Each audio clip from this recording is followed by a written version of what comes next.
Нин түрүүнд хөдөлмөрийн аюулгүй байдал байх ёстой гэдгийг уул уурхайн салбарынхан дуу нэгтэй хэлж байна. Учир нь 90 жилийн түүхтэй энэ салбарт сүүлийн 4-5 жилд олборлолт хайгуулын ажлууд эрс нэмэгдэн түүний хэрээр байгууллага нэгжүүд олон болж байна. Гэсэн ч ажиллах орчин нөхцөлд гарах осол гэмтэл ажилтны эрүүл мэндийн баталгаажлалтын тухай өндөр түвшинд шийдэгдэж чадаагүй аюулгүй байдлаас шалтгаалах осол аваар гарсаар байгаа юм. Иймд байгууллагууд харилцан туршлага солилцох зорилгоор тус хурлыг зохион байгуулж байна. Ямар нэгэн салбар хөгжихийн зэрэгцээгээр тэнд ажиллаж байгаа боловсон хүчний аюулгүй ажиллагаа, эрүүл ахуйн ажиллагаа хамгийн чухал байдаг. Тэгэхээр өнгөрсөн Монгол улсад бол энэ хугацаанд тодорхой хэмжээний хууль тогтоомжууд хангалттай боловсруулагдсан байгаа. Хөдөлмөр аюулгүй ажиллагааны талаар гэвч энэ хөдөлмөр аюулгүй ажиллагаагаа яг бодиттойгоор хууль тогтоомжийнхаа дагуу хэрэгжүүлэн ажиллах талаар бас тодорхой хэмжээний дутагдал доголдлууд одоо бас гарсаар байгаа.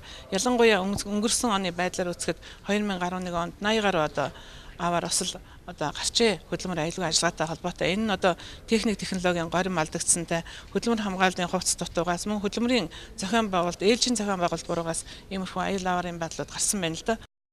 Дээрх асуудалд зөвхөн байгууллага аж ахуй нэгж хариуцлагатай байхаас гадна салбарын яамд болон төрийн бодлого зохицуулалт чухал юм а. Иймд нийгмийн хамгаалалт хөдөлмөрийн яамнаас 3 чиглэлийг хөдөлмөрийн аюулгүй байдалд суурь болгохыг зорж байгааг нь. Тэгэхээр Монгол улс бол хөдөлмөрийн аюулгүй байдал эрүүл ахуйн бие даасан хуультай бас цөөн орнуудын нэг болсон. 2008 онд энэ шинэ хууль маань батлагдсан. Энийг бол олон улсын хөдөлмөрийн байгууллагаас бас энэ чиглэлд хийгдсэн одоо том ахиц дэвшлээ гэж бас хүлээн зөвшөөрдөг. За энэ хуулийн дагуу бид нэр үндэсний хороо гэж хөдөлмөрийн аюулгүй байдал эрүүл ахуйн үндэсний хороо гэж 3 талт одоо энэ бүтцийг байгуулад ингээд ажиллаж байна. Энд бол одоо төр засгийн болон ажил олгогч ажилтны байгууллагын төлөөлөлд оролцсон ийм бүтэц ажиллаж байгаа. Тэгэхээр энэ бол үндэсний хороо маань нийслэл Улаанбаатар хот болон 21 аймагт салбар хороотой.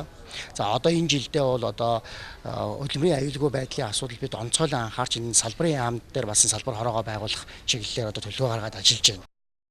Олон уул уурхайн компани нэгжүүд үйл ажиллагаагаа эхлүүлж байгаа.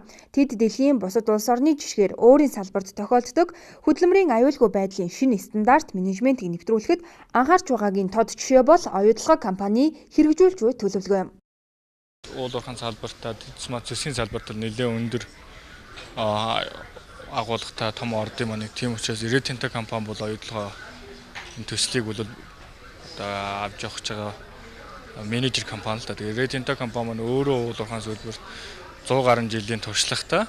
Тэгээд энэ компани маань менежмент систем нь өөрөө хөдөлмөрийн аюулгүй эрүүл ахуйн системийн тогтолцоог нь маш сайн өндөр дэлхийн хүлээн зөвшөөрсөн системийг нэвтрүүлж байгаа.